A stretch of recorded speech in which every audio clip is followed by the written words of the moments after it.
So you breathe, look at my neck, man. One of my homies got it.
Is humanity truly free?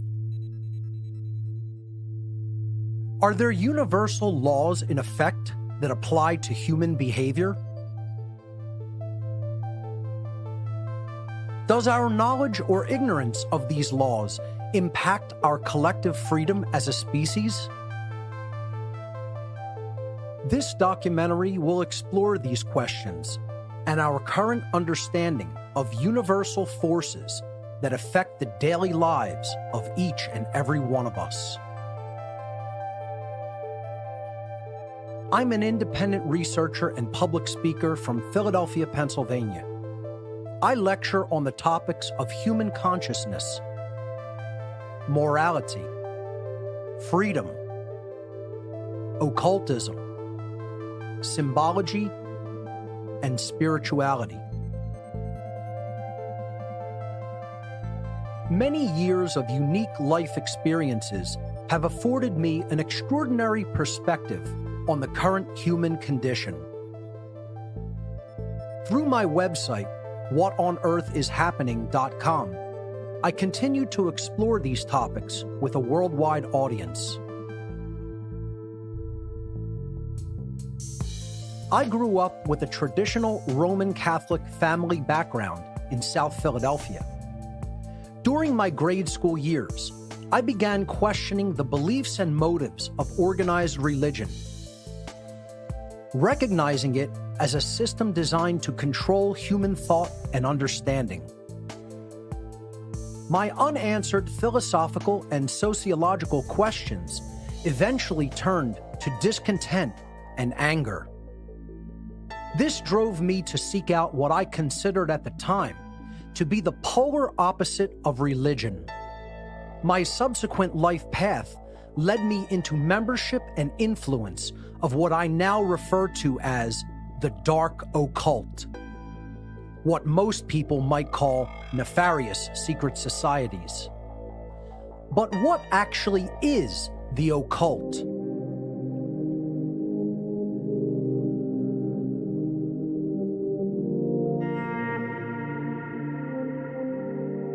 The occult.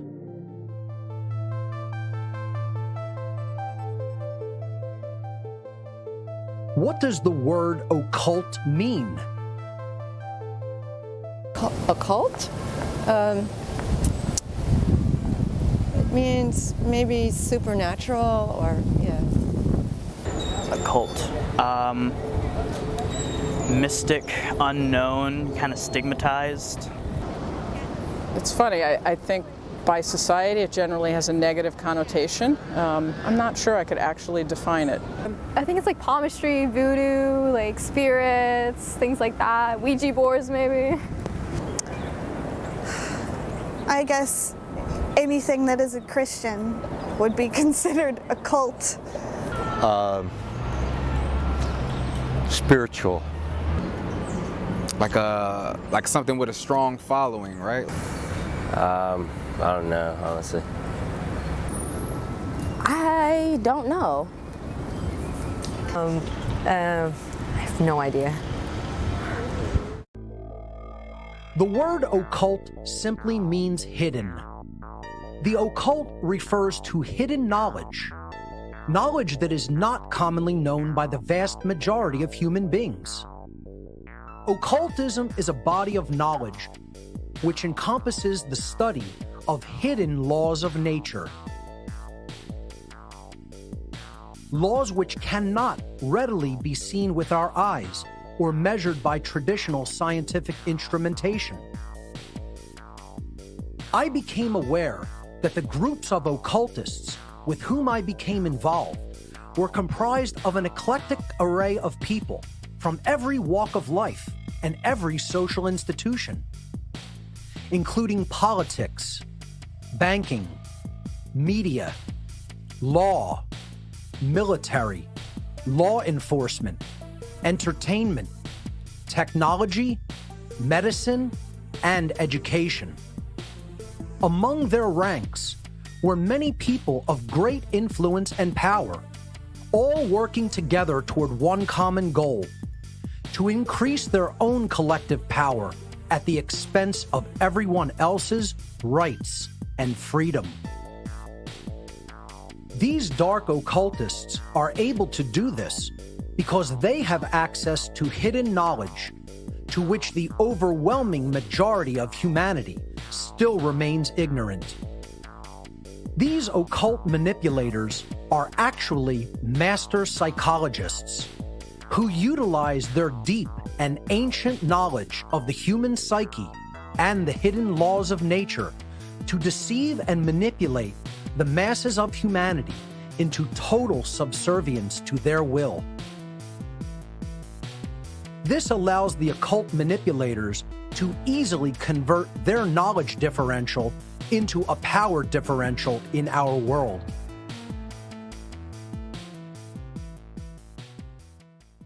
After a profound crisis in conscience, I eventually made the free will decision to cease my involvement in the world of dark occultism.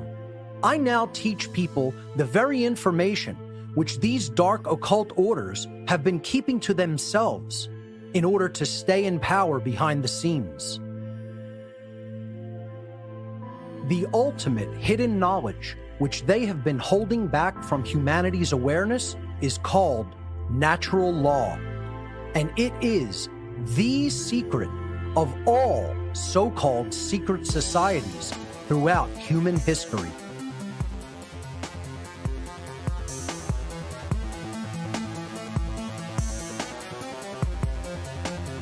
Natural law.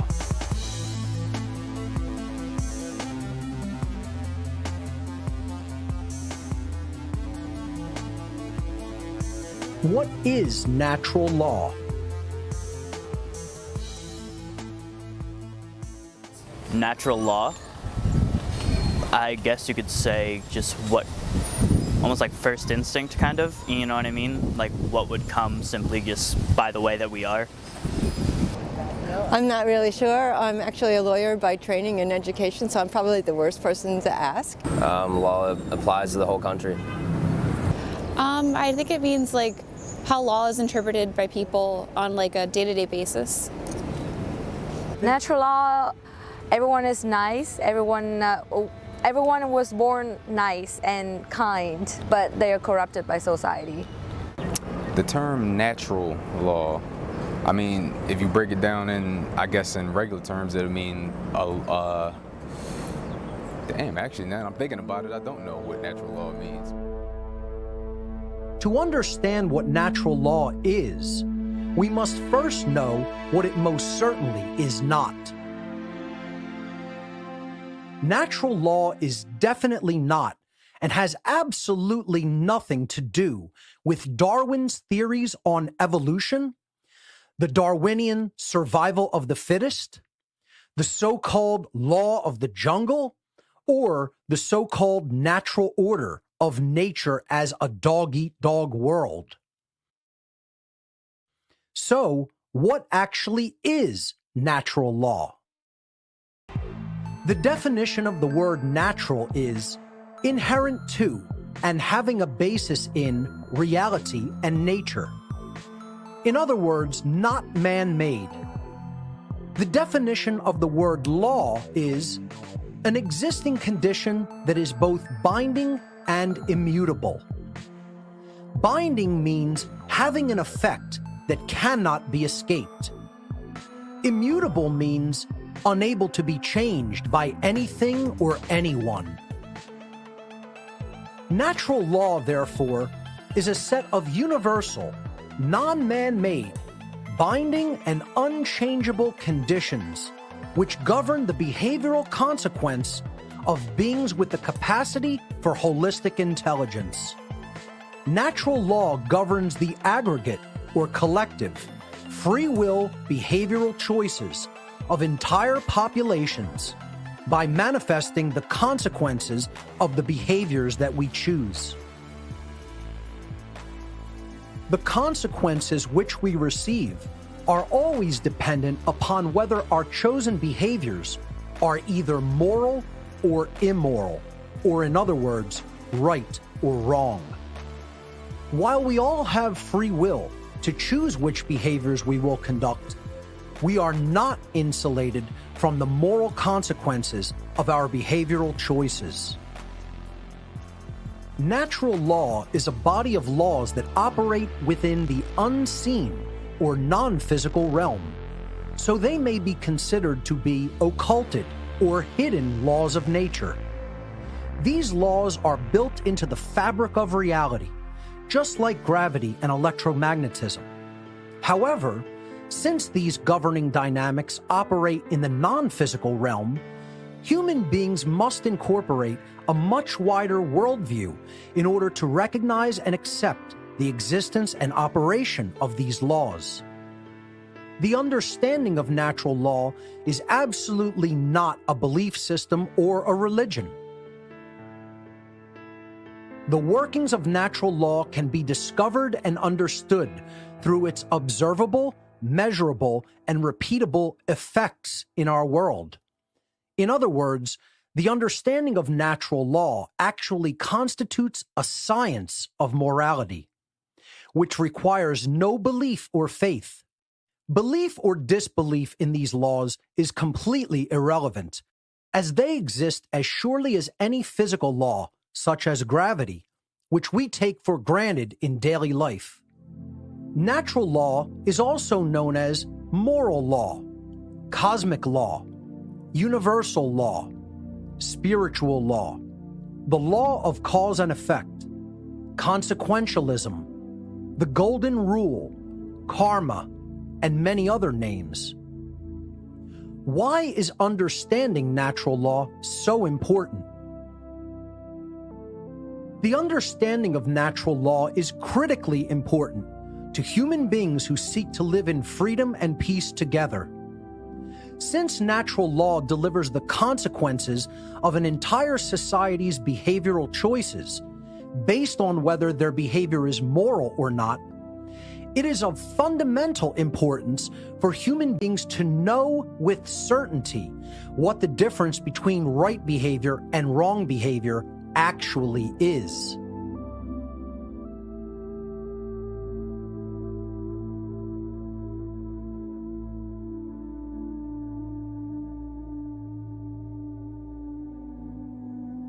Human rights.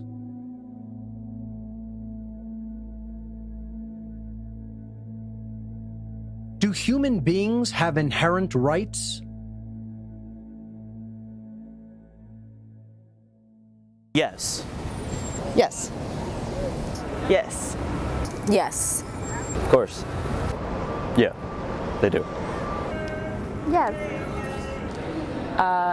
Yes. Oh, absolutely. Absolutely. Yeah, I think every human has a right. Human beings always should have rights, no matter where you're from, no matter your religion, your sex, no matter whatever. They should always have rights. What is the definition of a human right?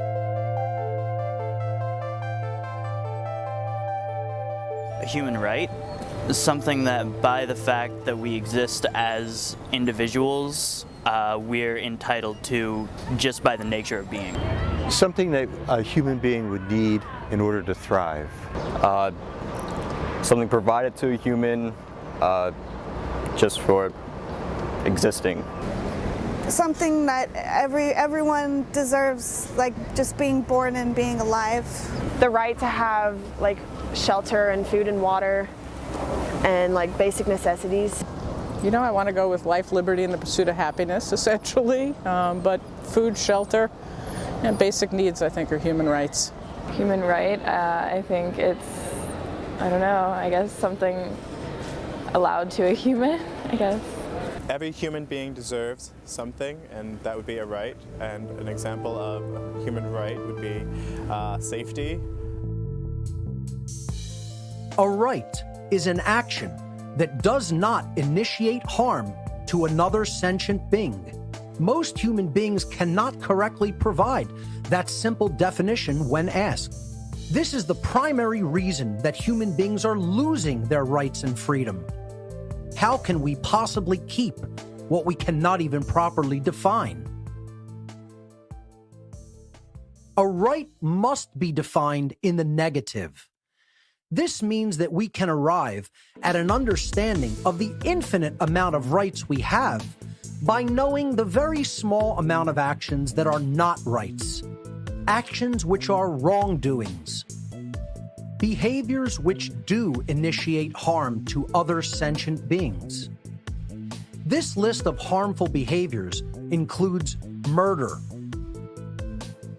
assault, rape, theft, trespass, coercion, and willfully lying. If we analyze each of the wrongdoings in turn, we can find that they are all variations of theft in one form or another. Murder is the theft of life which is not rightfully ours to take. Assault is the theft of another's well-being without right. Rape is the theft of free will sexual association. Theft is the stealing of property. Trespass is the theft of the security of one's living domain. Coercion is the theft of free will choice via violence or duress.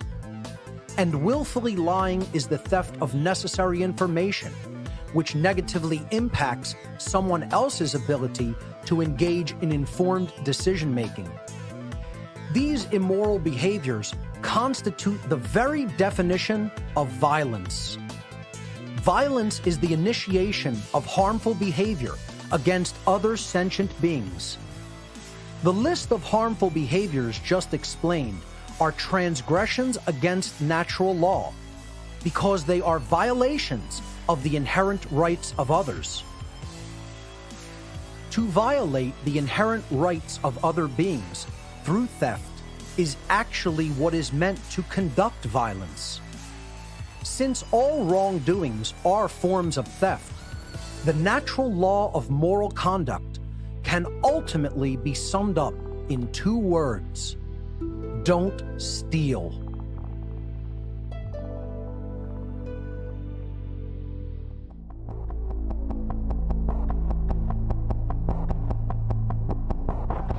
The non-aggression principle and the self-defense principle.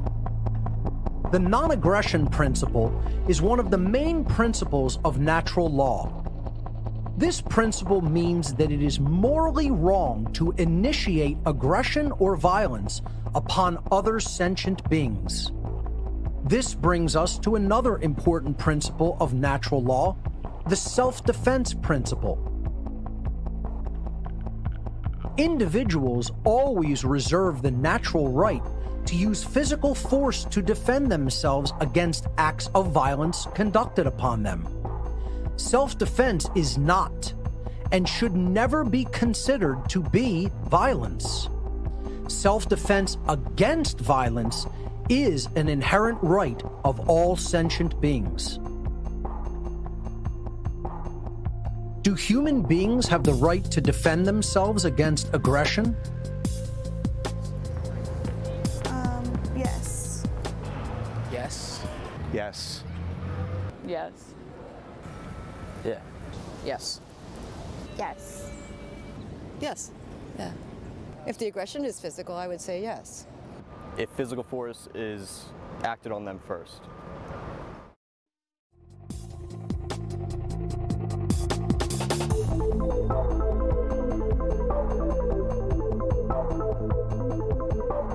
Equality under natural law.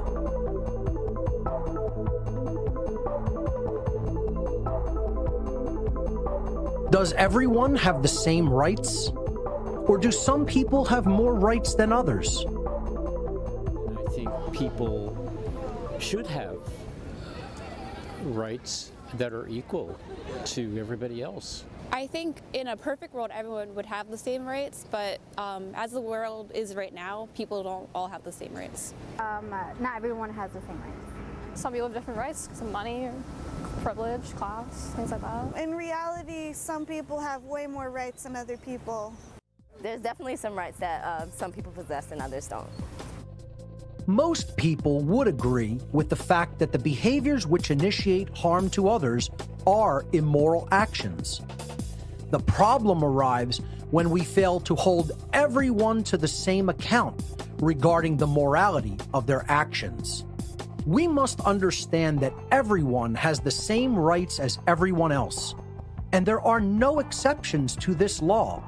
If no individual possesses the right to perform a certain action because it initiates harm to another, then no one can delegate such a non-existent right to any other individual or any other group, and thereby magically turn a wrongdoing into a right. In other words, everyone possesses exactly the same natural, inherent rights as everyone else, and there are no exceptions to this rule for individuals in government, police, military, or any other societal institution. This is what is meant by equality under natural law.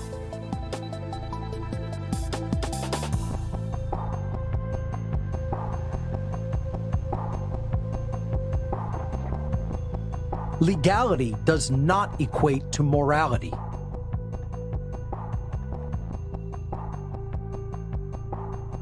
Is government authority morally legitimate? I mean, I think we need laws and regulations, but I'm not sure our laws and regulations are always moral. Not always. Yeah, I believe it is. To some extent. It depends on whether the authority was, at least in our democratic tradition, whether the authority was based on the consent of the governed.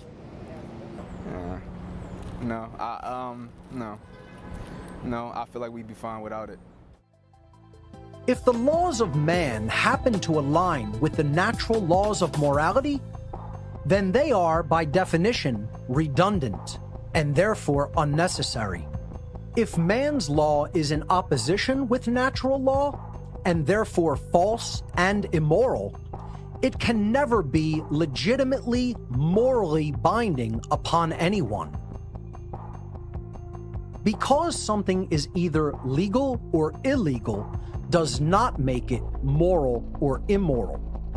Recognizing this, we can then arrive at the correct understanding that all so-called human authority is morally illegitimate because it is not voluntary, and it is based upon coercion and violence, which is itself immoral behavior.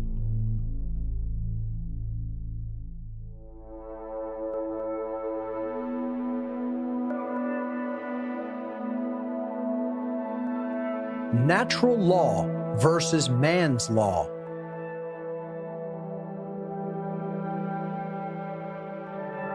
Does government authority exist in nature?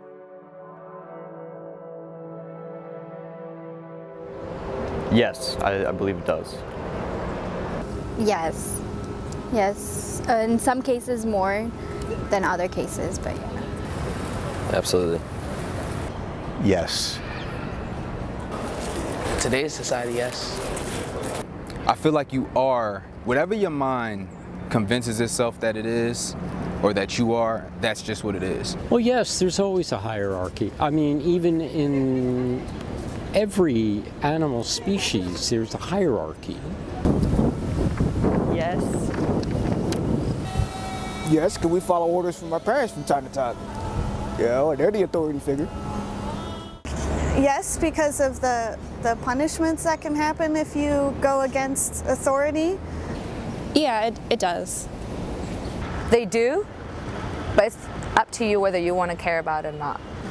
It does exist in nature. I mean, if you look at animals and birds, there's a hierarchy and there's some form of government, and I'm okay with that.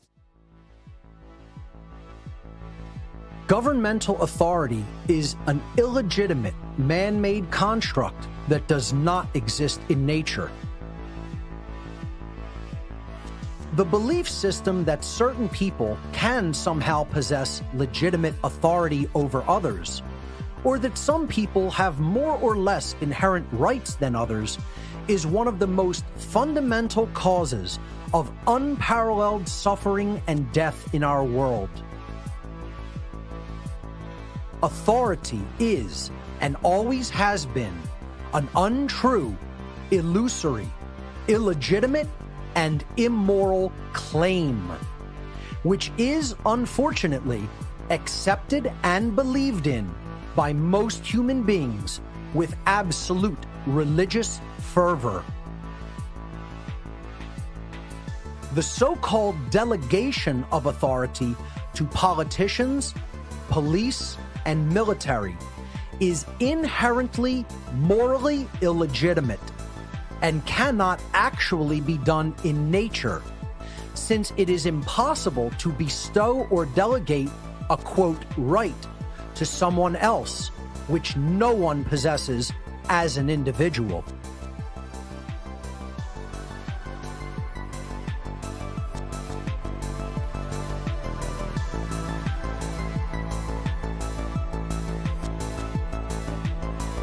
The human condition is slavery. Is taxation by government morally legitimate? Yes, it's morally legitimate because there are people who are not, yes, I'm just gonna say yes. Yes, because we need to fund things. To some extent, but I think it has to be fair taxation. I think it would depend on what the taxes are going to. I don't think it's morally legitimate. Again, I do think it is needed to fund resources and things like that, but I don't think it's a moral issue. I think so because if we didn't have taxes, we wouldn't be taking care of the greater good, roads, education, etc. Well, the way we've set up our culture, that's the only thing that makes it work. Paying taxes? No. Like, I mean, where does it go? Where does it go? It's like, I mean, we all experience this. You work, you get a check, and then you see a chunk of it missing, and no one's telling you why it's missing. Hell no. Yeah, no. Money and taxes, I think there's a lot of bullshit involved because a lot of money is thrown around, like huge amounts of it, at things like politics and war, and a lot of taxes go into things that aren't really helping most people. They're helping a few people do not so good things. Taxation is theft enforced by the threat of coercion and violence.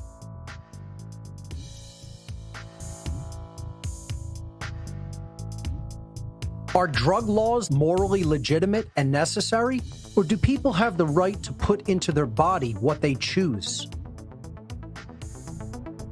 If society is charged with the responsibility of funding the health and welfare of everyone in society, then I think there should be laws that prevent people from incurring health risks they would not otherwise occur had they not taken the drugs.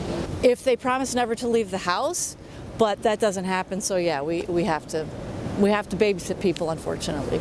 In my experience, it's kind of like it is their own choice for what they put in their bodies, but at some point you do want the government to step in because you don't want it to become like an entire crisis where you're losing like an entire portion of your country's population due to that drug.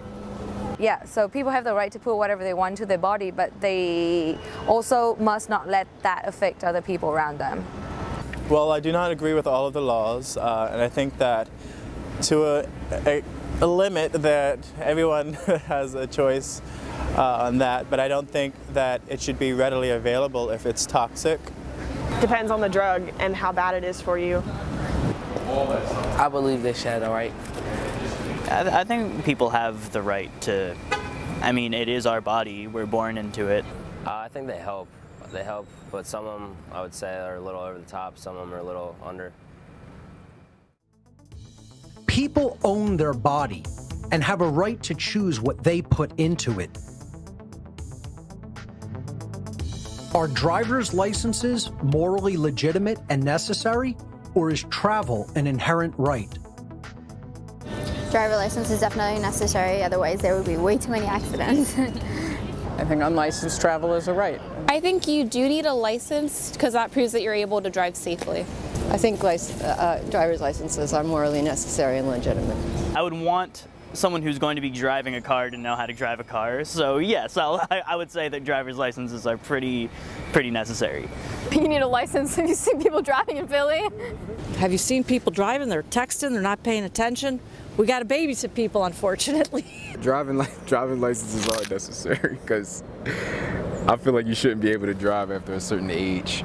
I think there could be even more rules with driver's licenses, actually. I think they're too lax. That's another interesting question. I know a few people without licenses who drive, but I don't think it's 100% ethical, or I think there are some drawbacks to that. Mainly the application process. Licensed drivers is morally legitimate. Driver's licenses are a coercive restriction on the natural human right to travel. If a government law prohibits an action that doesn't cause harm to anyone else, are people morally obligated to obey that law? Yes, it brings peace to the society. I think they should still obey it because it's a law. It depends on what the purpose of the law was. It might have a purpose other than harm. It might be for a greater good, or it might be, so that's a definite maybe. No, I don't believe so. No, I don't think so. That would be the law, but I don't think that everyone, I think there are occasions or exceptions to that idea, so no. I think legally they're obligated, but on a personal level, I don't think they are. No, I don't feel like it. You should, because it's like they make it so that you have to, or else you'll be punished for it. But I don't feel like you should have to. I feel like if it's not hurting anyone, why is it a big issue? Why are we focused on it? Man-made laws that are in moral opposition to natural law are morally illegitimate and therefore not morally binding. The only legitimate human interactions are those which are voluntary, meaning they are mutually agreed upon by all of the involved participants. Man-made laws including those which decree and enact behaviors such as prohibition, taxation, and licensure, are not voluntary in any way. They are commands of compliance, which are always backed by the threat of violence or actual violent behavior. Man-made laws are arbitrary decrees of a ruling class calling themselves government, who are believed to possess a magical right to rule. Their subjects, the people living under their so-called jurisdiction, are believed to have a moral obligation to obey this ruling class's arbitrary commands called laws. Understanding that such a system is entirely based in behavior that is coercive, violent, and immoral, and conducted to bring human behavior into compliance with the will of a dominating ruling class, we can arrive at the unwavering truth that the term government is simply a euphemism for slavery. And that is what the human condition truly is: slavery. Slavery exists when certain individuals make a claim upon the body or the fruits of the labor of others, making them subject to them through violent and coercive means.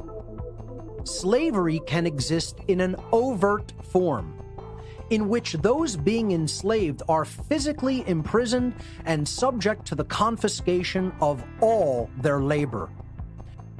Or slavery can exist in covert form, where mental manipulation is used to legitimize or justify the duress, coercion, and violence that is used to perpetuate the immoral conditions in which people are unjustly kept. Platforms to push their own personal bias and agenda to control exactly what people think, and this is extremely dangerous to our democracy. There is a reason the condition of human slavery continues on and on. This immoral human condition is maintained by the occult ruling class by manipulating people into a state of ignorance and confusion regarding the actual difference between right and wrong.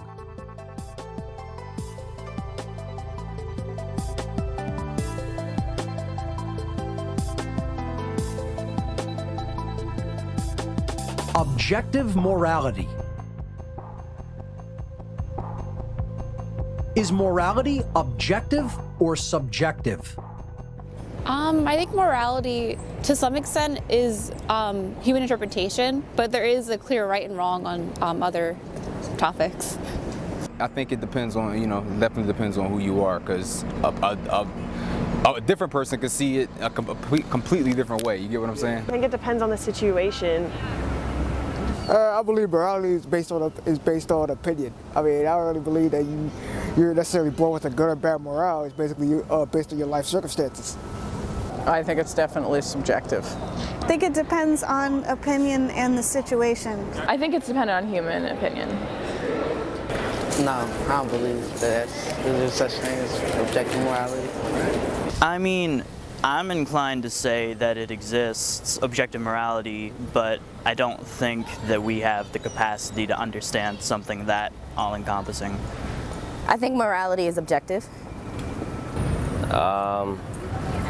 Objective, I mean, mostly on human perception, but I'd say there's like a societal viewpoint, It's a tough question. The way I feel about it is if you're not hurting anyone and if it makes you happy, why not? Sadly, I think it's subjective, and that it's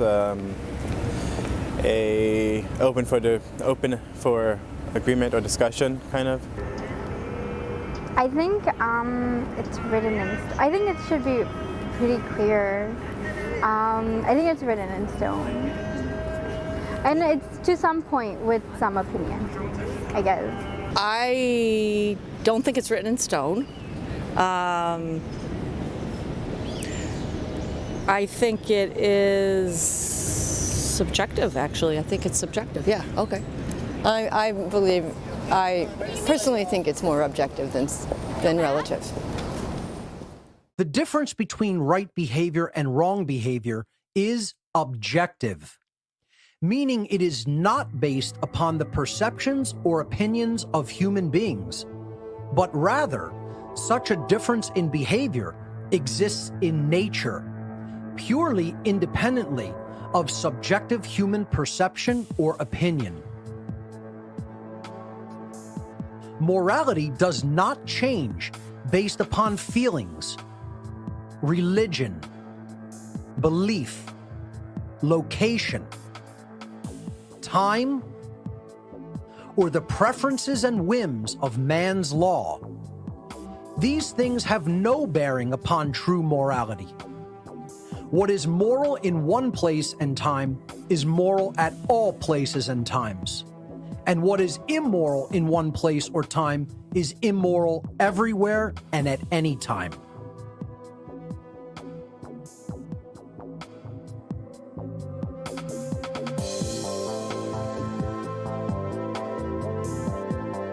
Conscience.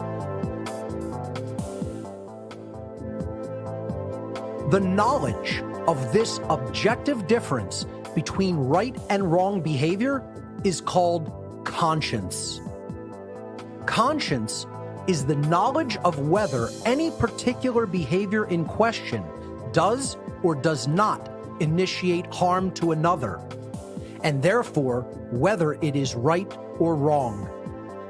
The problem is that most people do not possess this knowledge, or they are extremely confused regarding it. To behave with right action is moral, and to behave with wrong action is immoral.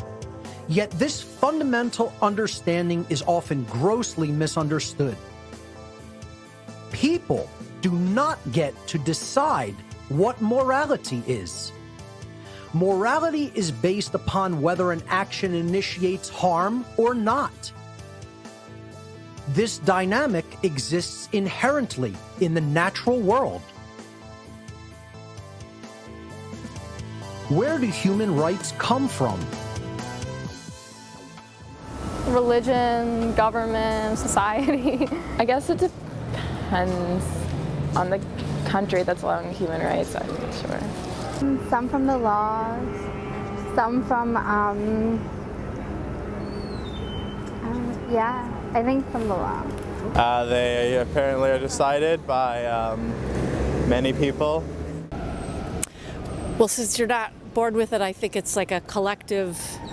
I think they come from your fellow woman or man. More woman, quite frankly. Constitution. Realistically, human rights come from law, but I think they should come from the basic moral agreements that I described earlier. Human rights. I think human rights are inherent. The moment we're born, we are entitled to certain rights, but then those rights are also, like I said, qualified by society. Well, human rights come from what you believe that all humans should have in general. So, like, if you believe that they should always have freedom, or if you believe that they are always entitled to something. They should come from morality. They come from, I guess, morality, yeah, so. Well, in the Christian tradition, we say they come from God. Human rights should come from within and should come from a natural place, but I think in our society they come from governments.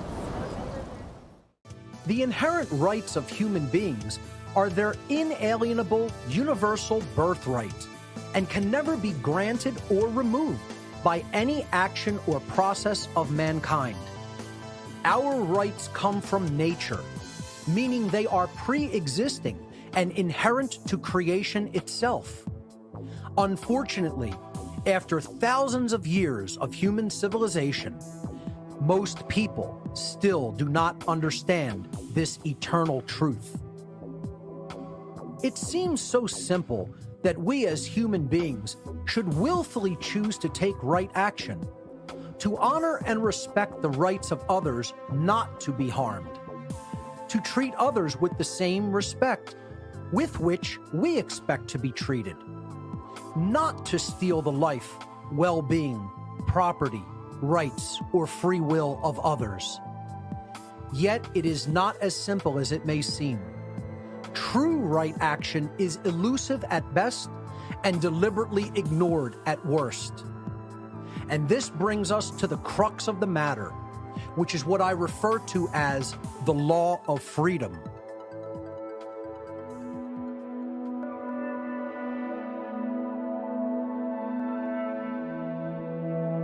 The law of freedom.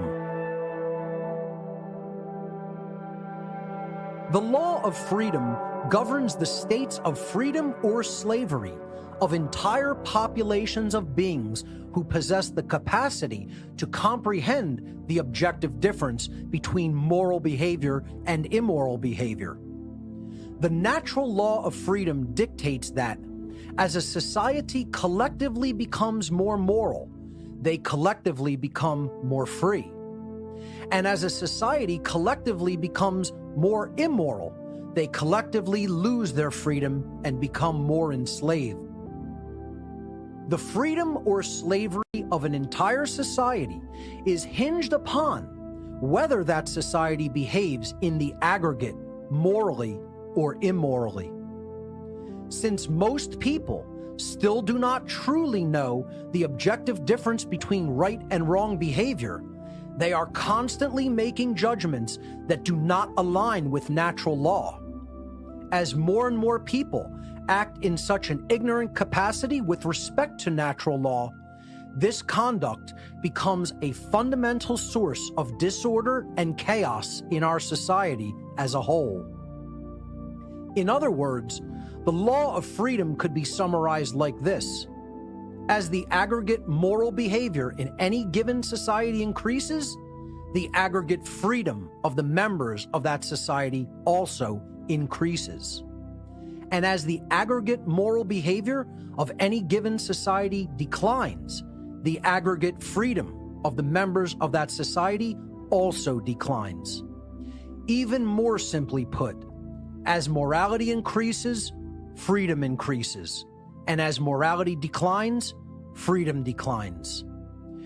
Therefore, human freedom is entirely dependent upon educated judgments that align with natural law-based morality, the objective knowledge of the difference between right behavior and wrong behavior. Believe it or not, you have just been given the secret of secrets of all secret societies throughout human history.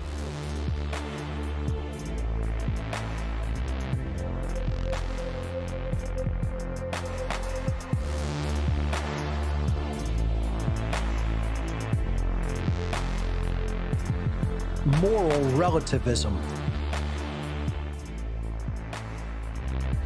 Moral relativism is the belief that there is no objective difference between right behavior and wrong behavior.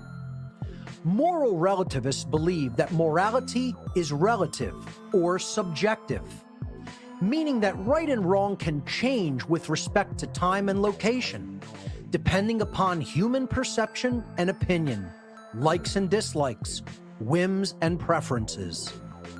Moral relativism is the belief that human beings may arbitrarily decide for themselves what right and wrong are, and that they may become the arbiters of moral and immoral behavior based upon their likes and dislikes at any given time or place. It is absolutely essential for humanity to recognize that morality is objective, and that it is most certainly not based upon human perception or opinion.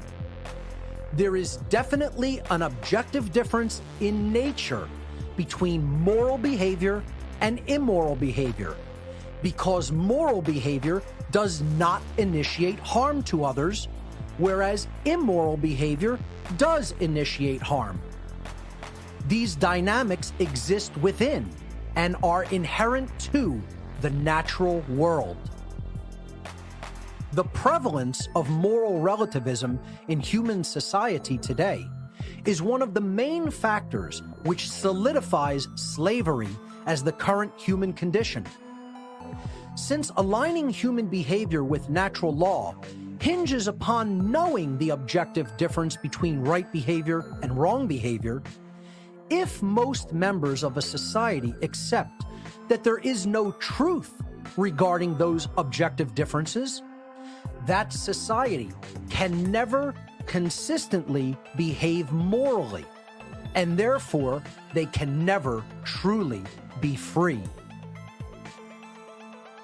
True freedom can never exist in a society that embraces moral relativism, a society where people believe there is no objective difference between right and wrong behavior.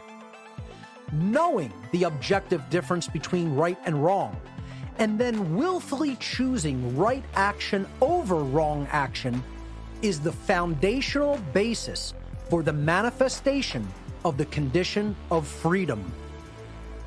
If human beings remove that foundation by declaring that there is no objective morality, they will never be able to manifest a condition of genuine freedom in their lives. Understanding true objective morality will help humanity to recognize the fundamentally flawed belief in the legitimacy of human authority and government. By doing so, human interaction can become voluntary and free from the immorality of violence and coercion. If we want a world based in real freedom, we must understand that truth is independent of our perception, and that objective morality exists, and we can come to know it. If people learn the true difference between right and wrong behavior, humanity can become and remain free. If human beings continue to refuse this knowledge and continue to accept erroneous beliefs such as authority and moral relativism, humanity is going to remain enslaved.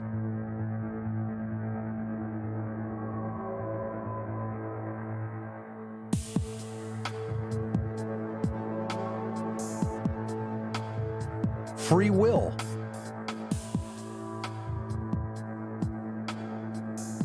Do human beings have free will? We think we do, but I don't believe so. Human beings, for the most part, have free will. To some extent. We're not always free to do everything, which I think it should be. I think it should be left like that. I don't believe so, no. Yes, in my opinion, I believe that humans have free will. I mean, I don't believe that you're living your life under somebody's control. Free will. I think we do have free will. We do have free will, but that free will is also suppressed by social norms. No, actually, no. I don't think human beings have free will. Yes. Well, we think we do, but in truth, I don't think we do. Yes. Yes. Yes. Yes and no. Yes, or they should. In some cases. Yes. All human beings have the free will to choose between moral behavior and immoral behavior. We have a choice as a people. We can use our free will to change our behavior and bring it into alignment with natural law by choosing morally right action. Or we can choose to behave immorally by condoning and perpetuating a system based in violence, coercion, and moral relativism. Will we continue down the path of slavery watching our inherent rights stripped from us little by little? Or will we embrace the moral principles of natural law and create a society where each individual's life, rights, and freedom are respected and protected because we recognize our inherent sovereignty and the sovereignty of all other sentient beings? The law of freedom will manifest our reality in either direction based upon our collective moral choices.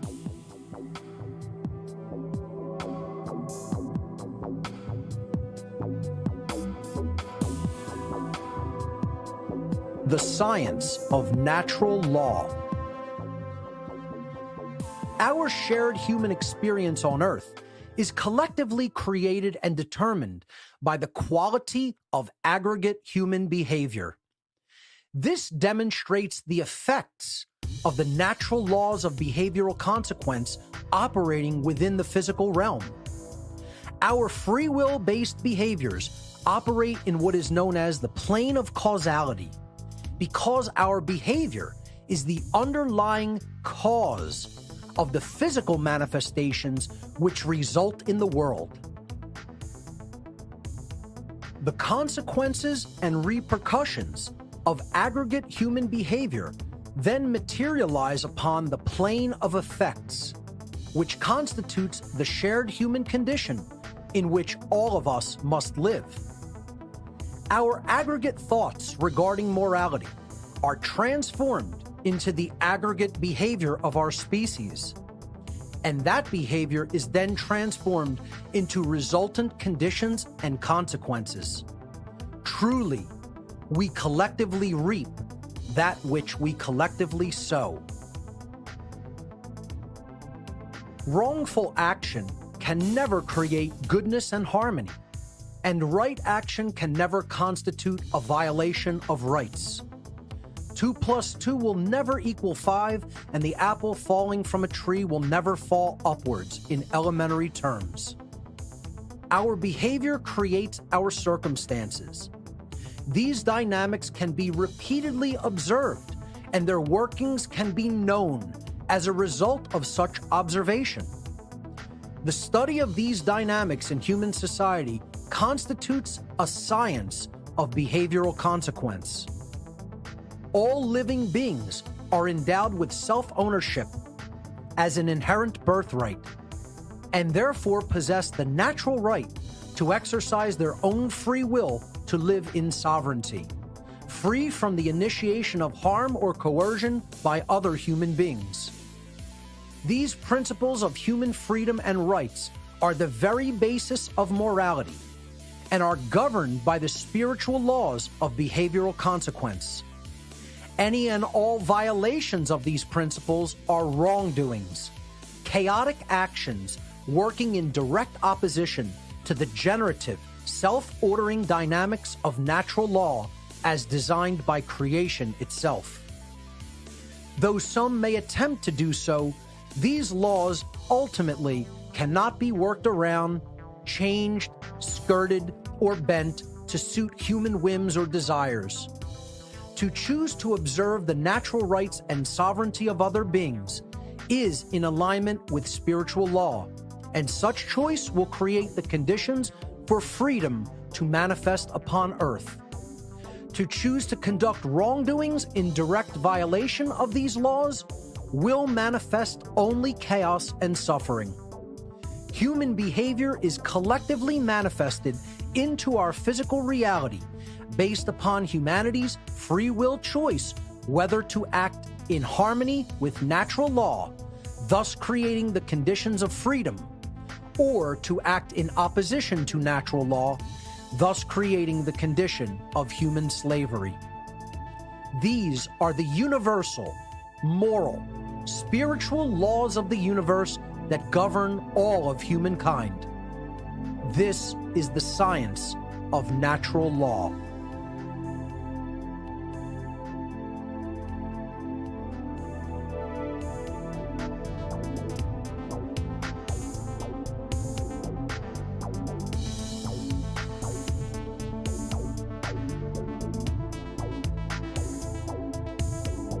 the one great work. My unwavering dedication to delivering the message of natural law in every conceivable form for the past 13 years has gone virtually unnoticed by humanity as a whole, and society continues its rapid descent into immorality, chaos, and slavery. Far too few understand or take heed of my warnings, and even fewer speak out to teach others. I am seeking peers and allies in the war for our very freedom that is before us. Our one great work is to end the human condition of slavery.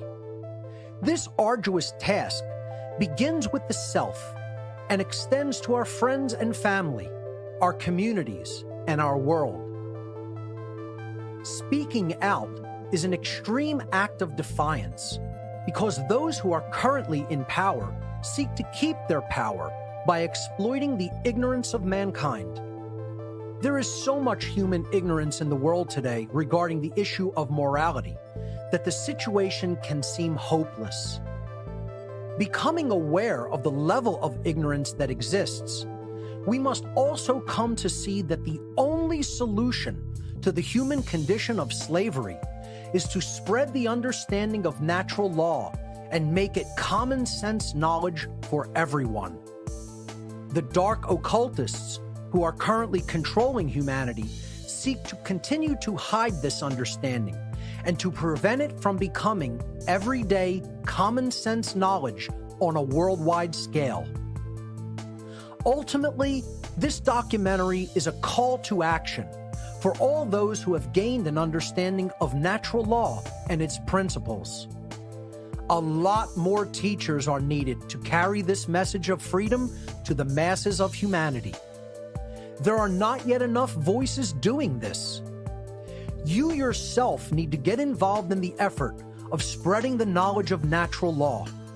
The solution lies in not just knowing it, but in what you do to spread this knowledge once you have come to understand it. Start a podcast, publish a blog, make a video, publish a newsletter, make music and art, contribute resources. Do anything and everything you can to make natural law common sense knowledge to people all over the world. Only with a united effort will we have a fighting chance. We need more boots on the ground in this spiritual war for human freedom. Once you have expanded your worldview to encompass an understanding of the science of natural law, it becomes your personal responsibility to help others to learn these inherent governing dynamics of creation. Our very freedom itself depends on it. This has been an introduction to the philosophy and science of natural law. For further study, please watch my full video seminar entitled Natural Law, the Real Law of Attraction and How to Apply It in Your Life. For more information on my work, please visit my website, whatonearthishappening.com. I recommend studying my podcasts in order, starting from number 1 at your own pace, and watching my video presentations and seminars. Thank you so much for your time and attention.